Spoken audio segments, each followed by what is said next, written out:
What's going on, Celsius Fits? It's Kyle Parkinson here. And as you can see, we're in the studio home, one of them for Reserve. And the man to the right of me is the gentleman who actually brought it to life.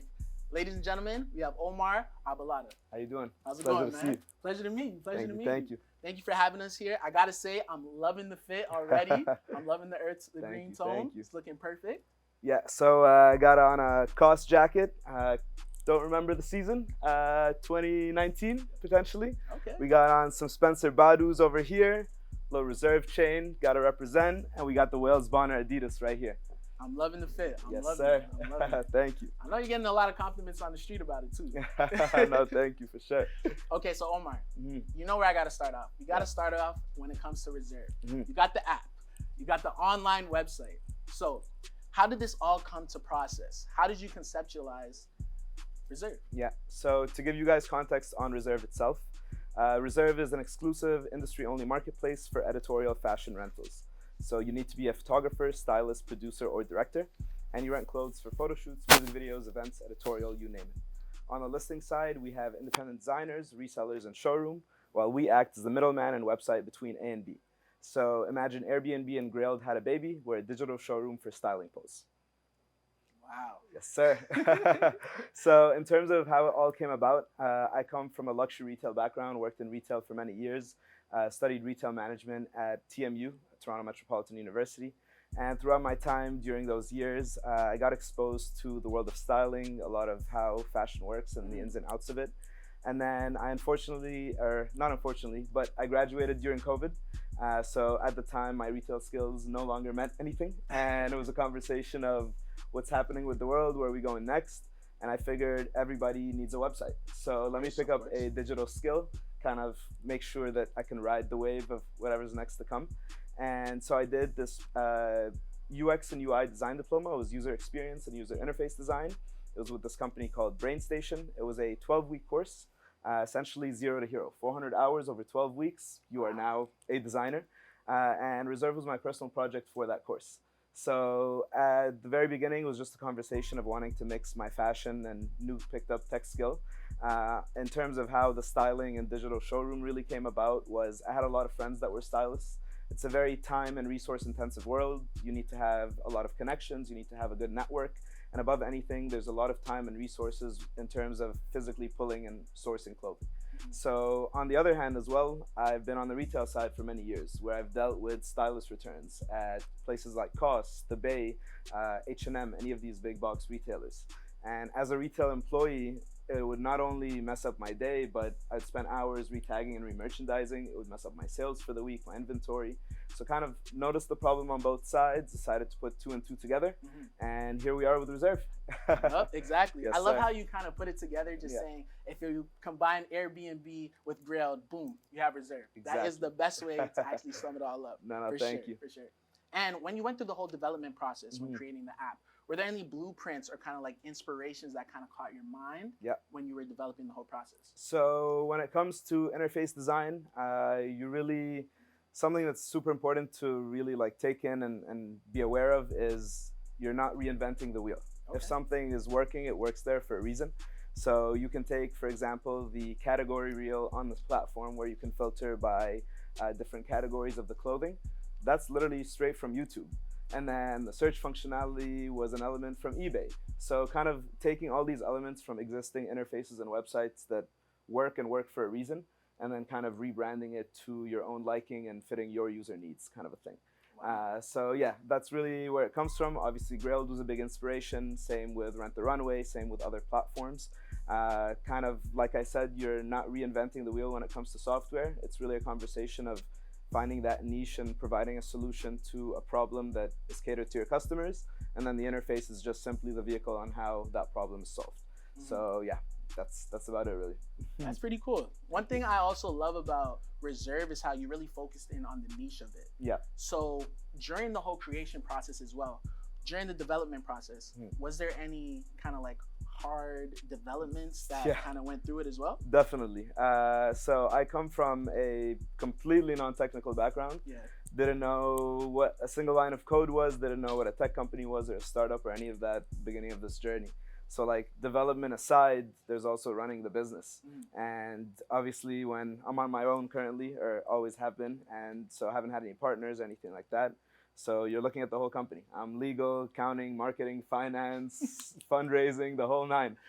So really figuring out, and it's been a conversation of, number one, to make active decisions, I need to be aware and knowledgeable on the subject, but to learn the subject, that's where the time comes in. Mm. So it's really a conversation of just a constant cycle of needing to learn something for what you need to figure it out, and then making an active decision, and then kind of dealing with what happens after the fact. From a development standpoint, something that was really like highlighted to me in the very beginning, and something that was very important to note of, and for anyone really working on a new project, is you need to start off with your MVP, your minimum viable product. Essentially, when I did the course and when I started off the journey, I went ahead and designed around 60 or 70 pages of an iOS iPhone app. I went to then developers and design agencies to try and get this thing built. Mm-hmm. Immediately, I was met with, do you want to spend $5,000 to prove your concept, or do you want to spend $100,000 to prove your concept? Okay. You've now designed version 3 and the iPhone version that's going to come out in 5 years. You don't even have version 1, 2, or your beta yet. Okay. So it kind of shifted gears where an MVP is your minimum viable product. It is the platform, product, or service at its absolute core. What is the bare minimum needed to run this and to kind of get things up and going? An MVP for Uber, for example, would be you giving me a call. I need to get a ride to the airport on Wednesday at 6 p.m. I call up Lex, hey, pick up Kyle at this address at 6 p.m. on Wednesday. He goes, picks you up, you pay me through credit card. That's Uber's MVP. We proved that concept. Wow. So kind of, yeah, what is the most bare bones version you can do? And with that is the beta version that I released last year. So it was essentially a super bare bones proof of concept. It was simply an online directory. There was no cart system, no messages, no likes, nothing. And how I ran the business for the better part of last year was put A and B in a group chat on Instagram or iMessage, discuss amongst yourselves, and then come pay through me. It wasn't scalable, wasn't a lot of fun, and it was a lot of work being the product myself. Yeah. But really that was the proof that I needed to kind of pursue this, to then go into actual development of the platform that exists today and include those features with the feedback we got over the last year. Exactly, yeah. Hey, you got to thank social media for that, for sure. No, for sure. Exactly. Exactly. So we got to go back in time. Mm-hmm. You brought up how you used to work over at Yorkville, Louis Vuitton specifically. Yeah. And I know you were the operation lead over there as well. Mm-hmm. So when you dabbled into there, how did that really spark the creation of you wanting to do Reserve?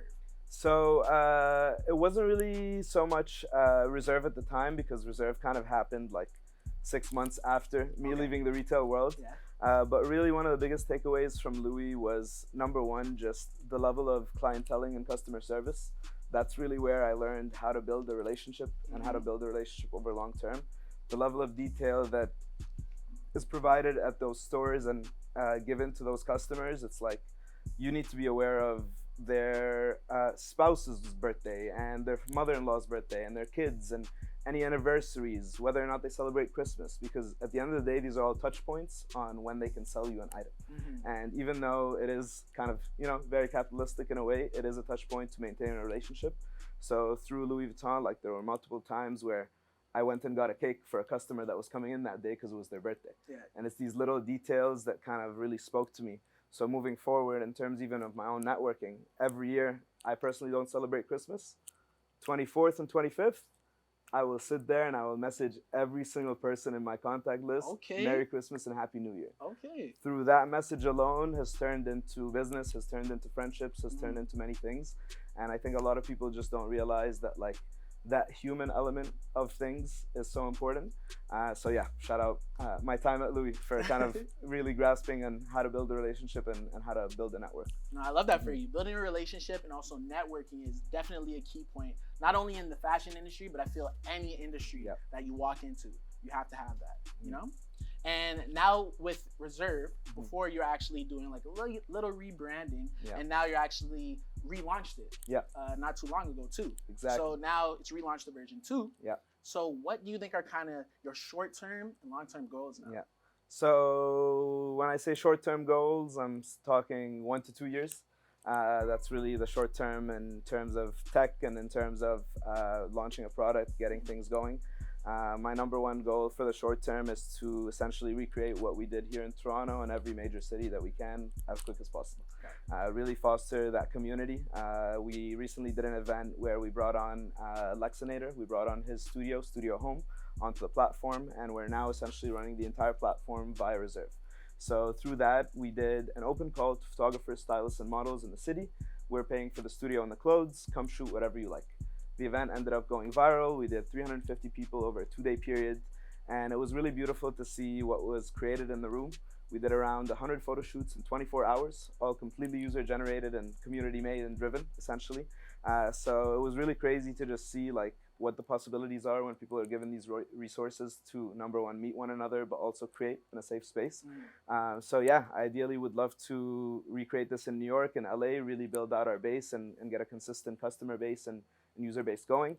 From a startup standpoint, hopefully raise some money in the next few months, bring on some investors, bring on some capital to really take this thing to the next level.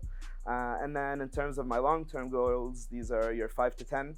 I want to have number one, a big and solidified presence within the fashion industry, running shows for up-and-coming independent designers and all the fashion weeks, really solidifying us as that middle ground for your designer who's on its way to making it, but hasn't made it just yet. I want Reserve to be that middle ground where people can come and get discovered through Reserve and then move on over there. And then from a platform standpoint, kind of also go into outside of clothing. So 5 years from now, I want you to land in New York, LA, London, or Miami. Within an hour, put together your creative director, photographer, stylist, producer, all in one platform. You want to do a shoot, you got to go through me.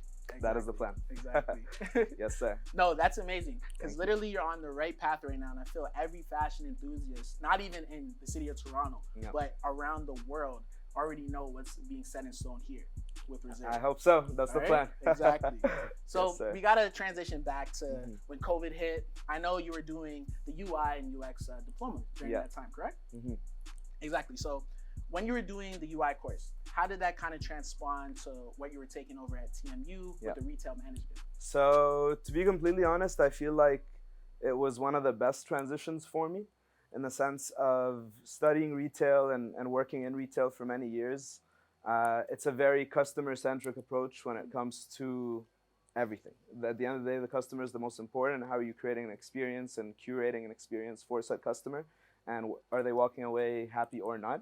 And these principles very, very much apply to UI and UX, because I'm no longer looking at it from a customer standpoint. I'm just looking at it from a user standpoint.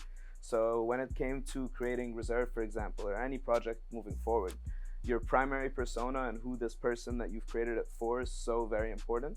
So translating all of these little skills that I had from a physical standpoint into a digital was a very seamless one. But yeah, I feel like it really helped me in the sense of just absorb and understand what UX and UI is. And the user experience is, at the end of the day, the user journey and how they're interacting with said product. So for example, if you see a door with a flat side on one side and a handle on the other side, that's meant to be a push and pull door. But if it has two handles on two sides, then it's a pull and pull. So the user experience wasn't thought of there if it only opens one way. So kind of translating that into interface and into a application, you really need to understand your user. So I really had to understand, like, what is a stylist's problems? What is their day-to-day looking like? What are they missing from the current industry, and what can be provided? And then based on that, put in these tailored kind of features into the application. We started off with a calendar system that was requesting for security deposit up front. Immediately, stylists were not happy about that, because with your higher price point items, it was too big of an ask up front, versus now we've switched to a model where a stylist is accepting the liability of the said piece and accepting a specific market value. And in the event of any wear, tear, or damages, that is the agreed upon amount. But upfront, only the rental is required. So that was through 6 months of talking to the customer, finding out what works, what doesn't, and then making that decision and putting it in that way. Wow. Yeah.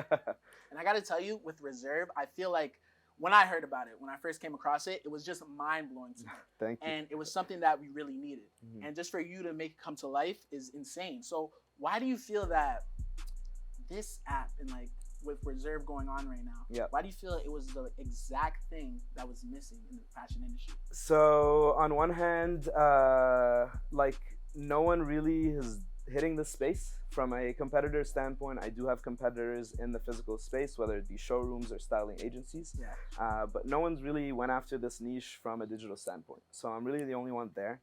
And then I feel what sets aside the difference, and I feel something that's really helped me, to be honest, in this journey is that, yes, I am a tech company, but when it came to breaking in with the fashion crowd and the fashion scene, I look like you, I dress like you, I listen to your same music, I know your same designers, and we're at the same parties and at the same events. So me being able to kind of leverage the both sides, but then also be able to walk into a tech networking room and also fit in there, kind of really helped me leverage it being in the right place. And I'd like to think that it is now, and hopefully would like to keep it that way, but a lot of these big corporations, I feel, kind of lost on what's cool and what's actually happening in the scene. Exactly. And by me providing these local designers, these local communities, I'd really like to, number one, just maintain that cool, but then also kind of show it to the world that, hey, like the next generation's next up, and we're here to stay, kind of a thing. Exactly. That's right. You're giving even like the little people who have big creative ideas, something that's never been seen before, you're bringing it to your outlet too. Exactly. Which is really nice to see too, especially out here in the city. Thank you. Now, let's go right back to when you were working at Louis Vuitton. Yeah. So during that process, you actually made a little Instagram mood board, as well as, having an archive page too. And that was known as Fracture TO. Yeah. So tell me about that. And you also got to dive in to when Virgil, the pioneer of fashion, especially in this industry, how when he kind of started to repost your photos. Yeah. So Fracture TO was, so to be completely honest and to give you guys a little bit of context as well, Fracture was initially meant to be a sterling silver jewelry line. So these are samples that I made 4 or 5 years ago. It was a project that got put on pause, and kind of the name Fracture comes from every element has a fracture level. Got it. So it was going to be a sterling silver line. I made some samples, whatever. Came back and realized I didn't know a single human being to sell these to. So I was like, okay, I didn't think through packaging, marketing, any of that. So kind of put it on pause, but had that Instagram handle. At the time, I was working at Louis. I was the operations lead, and I just had a lot of access to these pieces coming in and out of the store. So I started taking pictures out of myself, out of my own interest. It was Virgil's second season at the time. The hype was there. He was one of the biggest things in fashion at that time. And I was 21 years old with full access to like my own little personal Louis like closet essentially. So we'd take pictures of the zippers, of little details of the sneakers, kind of pockets, clasps, stuff like that I just found cool. Little by little, people started reposting it, and then one day I woke up to Virgil reposting a bunch of my photos on his story. That was crazy. At the time, it was like, yo, it's Virgil. So there's no words there to be said other than the fact that like it was wild to be recognized and kind of know that he knows who I am, kind of a thing. But then through that is where a bunch of other big accounts started following me as well. Hidden New York was one of them, Young Watergun at the time, Little Jupiter, all of these big mood board pages. And at around the 2,000 follower mark, I'd been posting photos 3 times a day for a year. And I really had this network at the time, and this was kind of in line with me going into the BrainStation course.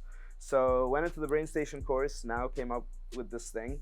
And at the time, I graduated twice off the same couch. Someone please hire me. So I mass blasted my case study to everybody, to 300-400 people on Fracture, on my LinkedIn network. I was like, hey, this is what I've been working on. What do you think?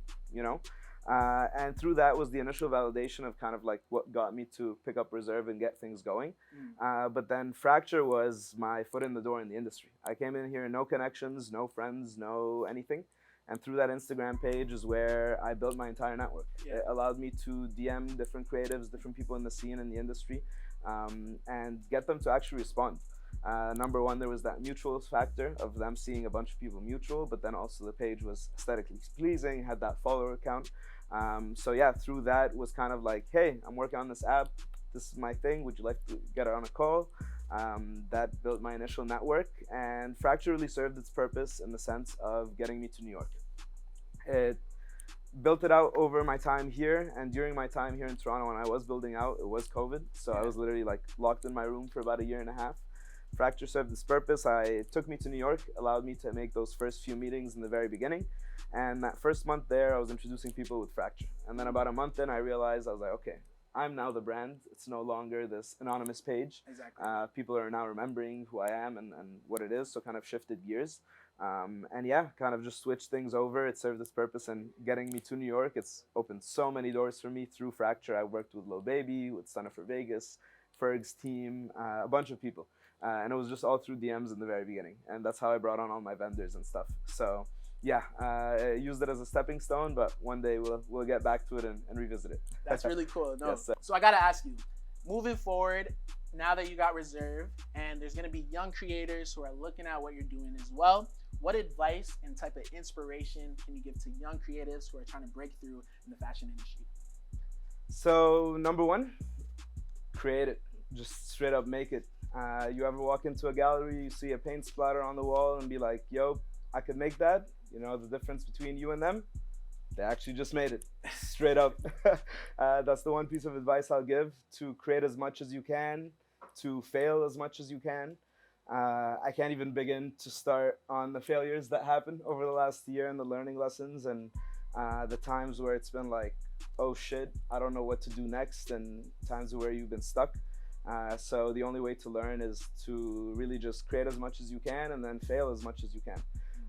Other than that, kind of another thing that I always go with is kill your ego. Get rid of it. Don't even think about it. Be the same person that you are to someone with 1 million followers as you are to someone with 2 followers. Really kind of never, stick to who you are and try and kind of overcome that aspect of, how do you say, entitlement in the industry, because it does happen a lot, and it is, to be honest with you, a barrier to a lot of people.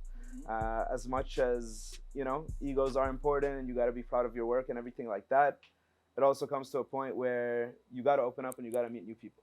And through that, you really can't have a closed-minded, thought process when you're doing so. You really need to be open to meeting new people, creating with other people, hearing out what their thoughts and views are, and kind of accepting it. But other than that, like I said, just create.